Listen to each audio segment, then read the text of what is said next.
একীভূত হতে যাওয়া 5 ব্যাংকের প্রশাসকের নাম গেল সপ্তাহে ঠিক করলেও নিয়োগ চূড়ান্ত হবে এ সপ্তাহের শেষ নাগাদ।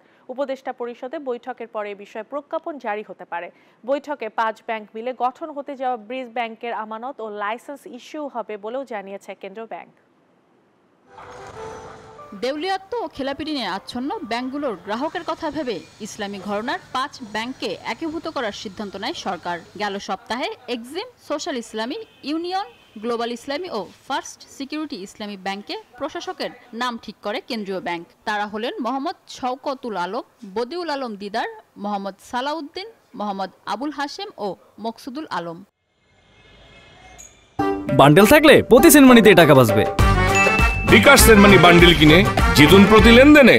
এই 5 ব্যাংক মিলে ব্রিজ ব্যাংক গঠিত হবে। ব্রিজ ব্যাংকের নিবন্ধন দেওয়ার বিষয়ে সিদ্ধান্ত আসবে আগামী 9 তারিখে উপদেষ্টা পরিষদের বৈঠকে। একই বৈঠকে প্রশাসক নিয়োগের বিষয়টিও চূড়ান্ত সুরাহা হবে বলে জানিয়েছে কেন্দ্রীয় ব্যাংকের মুখপাত্র। প্রশাসককে সহায়তা করতে প্রতি ব্যাংকে থাকবে বাংলাদেশ ব্যাংকের আরও 4 কর্মকর্তা।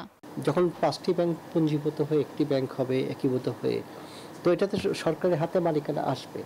তো ডিপোজিটের পরিমাণ প্রায় 1.5 লক্ষ কোটি টাকার উপরে বোধহয়, কিন্তু আমরা হয়তো 20-25 হাজার কোটি টাকা দিয়ে কাজ শুরু করব। ব্রিজ ব্যাংকের জন্য এরই মধ্যে মতিঝিলের সেনা কল্যাণ ভবনের 17 তলায় অফিস বরাদ্দ নেওয়া হয়েছে। নতুন ব্যাংকের পরিচালনা ও অন্যান্য বিষয়ে সোমবার বাংলাদেশ ব্যাংকের বোর্ড সদস্য মিটিংয়ে আলোচনা হবে। উপদেষ্টা মণ্ডলী মিটিং হবে, স্যাংশন হবে, স্যাংশন হলে দিলে তারপর চাই। একীভূত হতে যাওয়া ব্যাংকগুলো পরিচালনায় প্রতিটি ব্যাংকে বাংলাদেশ ব্যাংকের টিম বর্তমান ব্যবস্থাপনার সাথে কাজ করবে। ধীরে ধীরে ব্যাংকগুলোর বর্তমান পরিচালনা পর্ষদ নিষ্ক্রিয় হবে। পরে প্রশাসকের টিমই দায়িত্ব পালন করবে বলে জানায় কেন্দ্রীয় ব্যাংক।